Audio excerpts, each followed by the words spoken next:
Irmãos e irmãs, nós estamos iniciando mais um estudo da nossa série. Hoje nós vamos falar sobre um item muito importante, que é mais um tópico, da programação da nossa série. Nós vamos falar da reencarnação dos espíritos. Hoje, em especial, sobre os fundamentos e finalidades. Lembrando que nesse tópico, nós vamos estudar vamos ter quatro estudos, começando pelo de hoje, com fundamentos e finalidades da reencarnação dos espíritos. E a gente chama atenção que esse item, esse tópico, tem também um roteiro específico na apostila da FEB, que serve de base aqui para o nosso estudo. Então, sobre a reencarnação dos espíritos, os fundamentos e finalidades. Eu separei esse primeiro comentário, que está lá na questão 171 do Livro dos Espíritos, é um comentário feito por Kardec, a resposta que os espíritos deram à questão 171. E ela é muito importante para a gente poder, primeiro, definir a reencarnação, e depois nós vamos contextualizar dentro da proposta do estudo de hoje. Então vamos ler e depois eu vou comentar sobre essa passagem da questão 171. A doutrina da reencarnação, isto é, a que consiste em admitir para o espírito muitas existências sucessivas, é a única que corresponde à ideia que formamos da justiça de Deus para com os homens. Então, a reencarnação nada mais é do que a crença em que se tem em que o espírito tem muitas vidas sucessivas, que a vida do espírito ela não se finda com o fim da vida do corpo físico, lembrando o estudo que nós fizemos na semana passada, e é importante porque os estudos estão encadeados, Nós vimos na semana passada que somos formados de três partes, o espírito, que é a essência, o perispírito, que é o invólucro semimaterial que reveste o espírito, e o corpo físico. Então, na doutrina da reencarnação, quando o corpo físico morre, e o espírito desencarna, ou seja, o espírito e o perispírito deixam o corpo físico, voltam ao mundo espiritual, que foi o tema do nosso estudo na semana passada, e logo após voltam ao corpo de carne na reencarnação, voltam ao corpo de carne para mais uma vida sucessiva, ou seja, para mais uma jornada. Essa é a crença que nós, na doutrina espírita, também professamos, da reencarnação, lembrando que o espiritismo, a doutrina espírita, não criou a reencarnação. Esta é uma crença antiga. A transmigração das almas é uma crença milenar. E não somente a doutrina espírita é reencarnacionista. Existem outras doutrinas também reencarnacionistas, não só a doutrina espírita. Mas, como eu falei, esse é o conceito da reencarnação. E por que Kardec colocou no comentário da questão 71, porque ela é a única que corresponde à ideia que nós formamos da justiça de Deus para com os homens, nós vamos ver aqui no desenvolvimento do estudo. Lembrando que eu comentei lá nos atributos da divindade, quando a gente falou que Deus é soberano, um dos atributos, que Deus é soberanamente justo e bom, uma manifestação da justiça de Deus para conosco, eu citei lá a reencarnação, ou seja, a oportunidade que Deus nos dá de voltar ao corpo de carne para mais uma existência, para a reparação dos erros cometidos nas existências anteriores, e acima de tudo para o progresso, como o progresso do espírito, tanto intelectual quanto moral, que é o que nós vamos ver aqui no desenvolvimento do estudo. Então, sobre os fundamentos, na mesma questão 171, também nos comentários, né, que Kardec faz da resposta dada pelos espíritos instrutores, nós tiramos esse trecho que nós vamos ler agora. Todos os espíritos tendem para a perfeição, e Deus lhes faculta os meios de alcançá-la, ou seja, a perfeição, né? Proporcionando-lhes as provações da vida corporal. Sua justiça, porém, lhes concede realizar em novas existências o que não puderam fazer ou concluir numa primeira prova, né? Então, nessa passagem também, né, feito os comentários de Kardec à resposta, né, dos espíritos, é interessante que ele complementa, né? Então, ele reforça o que a gente disse anteriormente, que a justiça de Deus está em proporcionar uma nova oportunidade para o espírito, né, que não pôde adquirir todo o bem, né, ou reparar todo o mal que fez em outra existência, né? Eis aí a manifestação da justiça divina, né? Então, essa questão é muito importante. A gente traz aqui uma comparação, né, só para facilitar, né? Imagine se nós, imaginando a nossa história, por exemplo, na escolar, né, na escola. Quando nós começamos lá no primeiro ano do ensino infantil, né, e vamos concluir a nossa formação, por assim dizer, né? A formação regular é uma mera comparação, mas eu acho que vai ajudar a fixar o conceito que a gente quer que fique claro aqui, né? Então imagine se a gente tivesse que aprender todas as matérias, tudo que a gente precisa aprender, né? Lá desde o primeiro ano do ensino infantil, passando pelo ensino fundamental e o ensino superior, em um único período. Seria muito difícil, né? Imagina se a gente tivesse que atestar todo o nosso conhecimento adquirido em toda essa formação, por assim dizer, né? Mais uma vez, né, numa mera comparação. Imagina se a gente tivesse que comprovar todo esse conhecimento em uma única avaliação, numa única prova, né? Não seria justo, né? Então, assim, nós entendemos, né, a título de comparação, como a reencarnação em nossas vidas, né? Pois é sim uma oportunidade outra, né, pela misericórdia e justiça de Deus para conosco, nós temos de reparar o mal que nós fizemos e conquistar o bem que nós necessitamos, com vistas a essa perfeição citada aí. E qual a finalidade, né? Qual o fim objetivado com a reencarnação? Pergunta que Kardec fez aos espíritos na questão 167, também está lá no Livro dos Espíritos. E o que eles respondem, os espíritos instrutores? Expiação, melhoramento progressivo da humanidade, ou seja, progresso, né? Sem isso, onde a justiça? Né? Então é muito clara, né, a resposta dos espíritos instrutores e que tem a ver com o que nós falamos, né? Melhoramento progressivo, tanto intelectual quanto moral, né? E aí fica claro, né, para nós também, né, de uma forma, imaginar que muitas vezes o espírito consegue, numa existência, avançar, desenvolver, né, progredir intelectualmente, mas não consegue fazer moralmente, e vice-versa, né? Mas é importante que esse progresso, né, do espírito é sempre objetivado nesses dois braços, né? Ou como alguns preferem, eu gosto muito dessa comparação, né? Nas duas asas, né, que o espírito precisa desenvolver para alçar o voo, né? Então, esse progresso intelectual e o progresso moral se dá através das existências sucessivas e aí o objetivo maior da reencarnação. Eu extraí essa passagem do céu e inferno, né, no item 9, questão 2. Olha que interessante também, vamos ler. Uma só existência corporal é manifestadamente insuficiente para o espírito adquirir todo o bem que lhe falta e eliminar o mal que lhe sobra.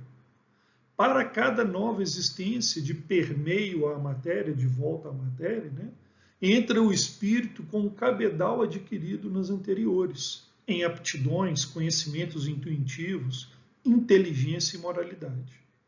cada existência é assim, um passo avante no caminho do progresso.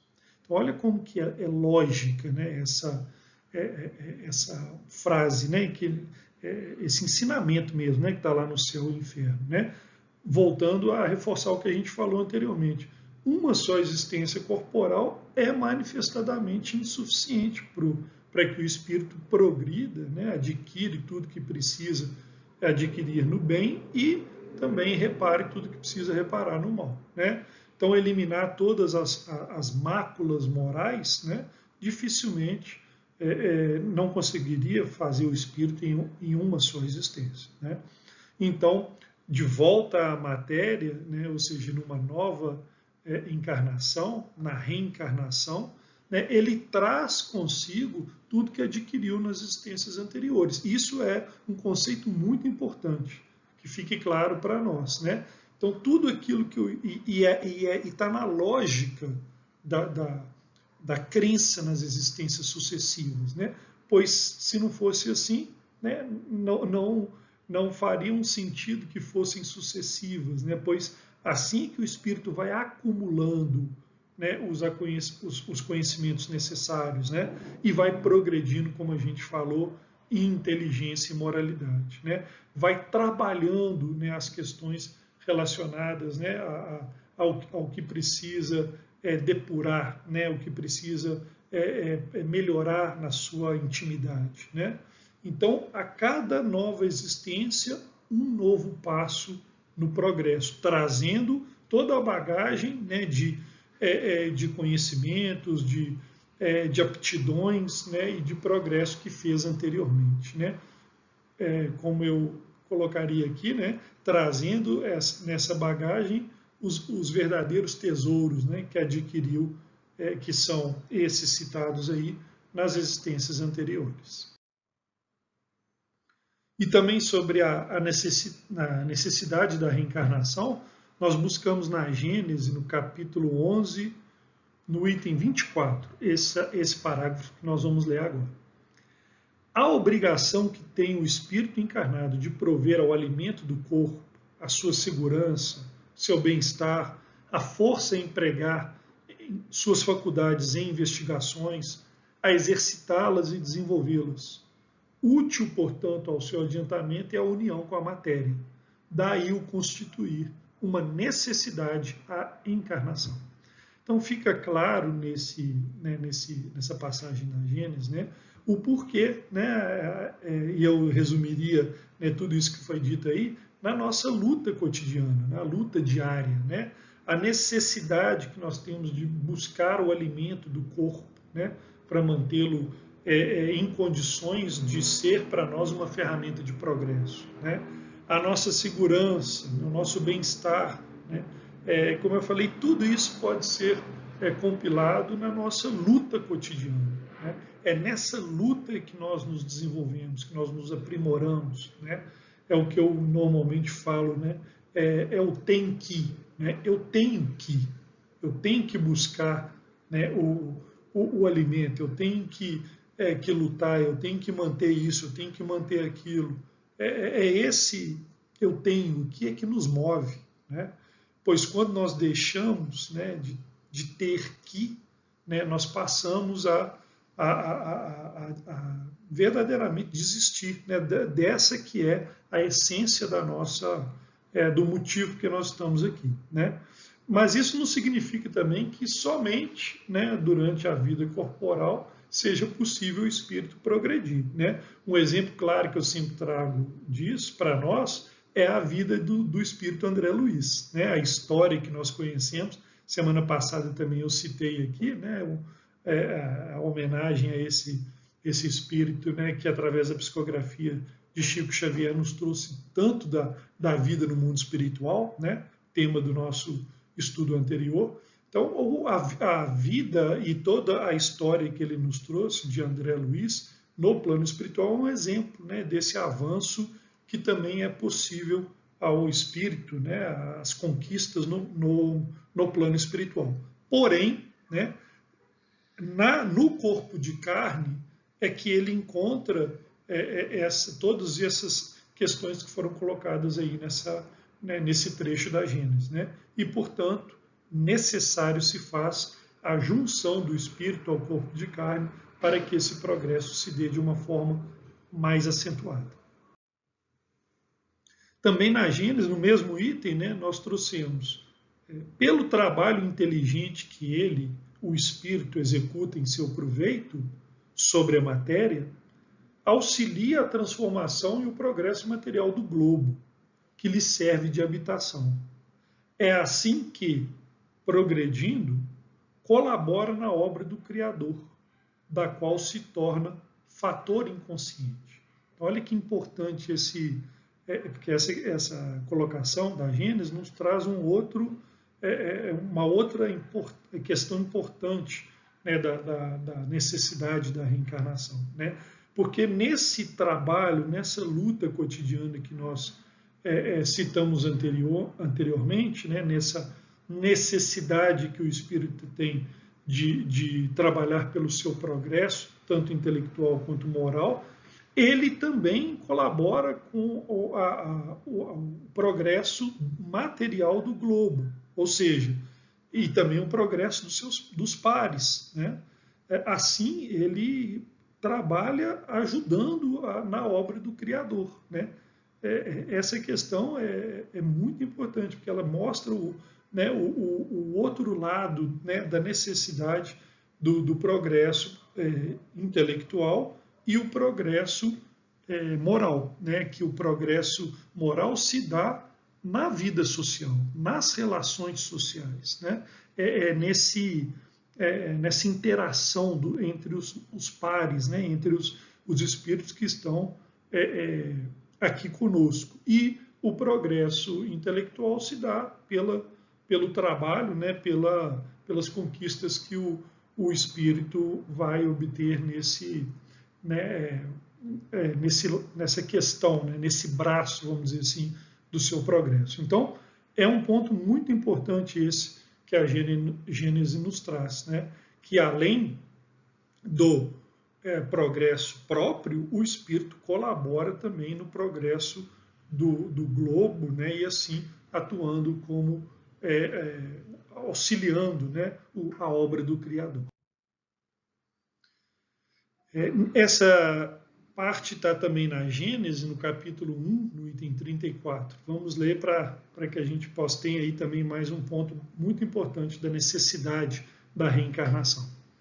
A pluralidade das existências, cujo princípio Cristo estabeleceu no Evangelho, é uma das mais importantes leis reveladas pelo Espiritismo, pois que lhe demonstra a realidade e a necessidade para o progresso.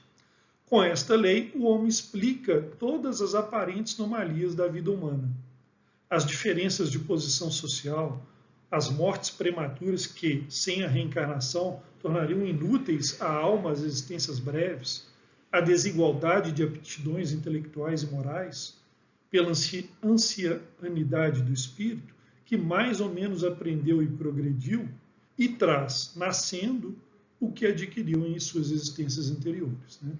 Então, olha que interessante esse ponto que a Gênese traz, né? Na pluralidade das existências, né, na doutrina da reencarnação, fica claro para nós a explicação, né, de muitas coisas que sem enxergar, né, a vida sobre um prisma ampliado, que é o que nos possibilita essa doutrina da reencarnação, sem essa possibilidade, como explicar, né, questões que são colocadas aí na Gênesis, né, como, por exemplo, né, essa citada das mortes prematuras, né? Muitas vezes a vida que dura horas ou minutos, né? Como né, explicar ante outros espíritos que às vezes vivem mais de um século, né? Onde a igualdade e a justiça divina sem a doutrina da reencarnação a nos explicar, né, a desigualdade das posições sociais, né, espíritos condenados, né, a situações de extrema dificuldade material mesmo, privações, né? Enquanto outros espíritos nascem em condição privilegiada do ponto de vista material, né? Então, como explicar sem imaginar que esses papéis se alternam, né? Hoje, esse que passa por essa prova, né, tão aguda quanto a da privação material, né, a da pobreza extrema, né? Amanhã, numa nova existência, né, esse mesmo espírito passará certamente por uma prova relacionada, né, à abundância, né, dos recursos materiais, porém atrelados a outros desafios que nós sabemos existirem, né, e que ficam claramente citados, né, explicados para nós no Evangelho segundo o Espiritismo, né, os outros desafios da riqueza, né, os outros desafios que o espírito tem de enfrentar nesse papel, né, ou aqueles espíritos que estão condenados desde o nascimento, né, a viver uma vida, né, de grande restrição da própria ferramenta, do instrumento que é o corpo físico, enquanto outros nascem em corpos atléticos, né, e podem, assim, ter uma ferramenta mais, vamos dizer assim, mais voltada, né, para o desempenho, facilitando, se é que nós podemos enxergar dessa forma, né, pois certamente haverá outros desafios nessa jornada, mas é exatamente essa luz que a doutrina da reencarnação nos traz. A crença na pluralidade das existências nos possibilita, né? Que o espírito, voltando ao corpo de carne e trazendo as experiências da vida anterior, né? Ele vai poder, numa nova existência, adquirir novas conquistas em novas frentes e assim ir se completando pouco a pouco, né? E rumo àquele fim objetivado lá, né, que é citado no Livro dos Espíritos, que é o melhoramento progressivo da humanidade, né? Então, sem essa visão ampliada que a doutrina da reencarnação nos traz, e, como eu falei, né, um pilar básico na doutrina espírita, né, sem essa crença, muito difícil para nós enxergar a explicação para tudo isso que tá aí, né? E nós vamos finalizar. Eu vou pedir a licença para vocês para ler aqui esse capítulo. É um capítulo curto, né, chamado Na Luz da Reencarnação, que Emmanuel nos trouxe pela psicografia de Chico Xavier.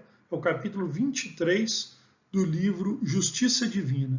É um capítulo belíssimo, como eu falei, está lá no livro Justiça Divina, e eu vou ler para vocês aqui, para a gente poder encerrar o nosso capítulo, o nosso estudo de hoje. Trazes hoje as vísceras doentes, compelindo-te aos aborrecimentos de incessante medicação. Elas, porém, se fizeram assim à força de suportarem ontem os teus próprios abusos nos venenos da mesa. Trazes hoje o corpo mutilado, obrigando-te a movimentos de sacrifício. Tens, no entanto, o carro físico desse modo, por lhe haveres gasto ontem esse ou aquele recurso em corridas à delinquência. Trazes hoje o cérebro hebetado, dificultando-te as expressões. Mas isso acontece porque ontem mergulhavas a própria cabeça em climas de trevas. Trazes hoje a carência material por sentinela de cada dia. Contudo, ontem atolavas o coração no supérfluo, articulado com o pranto dos infelizes. Trazes hoje na própria casa a presença de certos familiares que te acompanham à feição de verdugos. Entretanto, são eles credores de ontem, que surgem no tempo pedindo contas.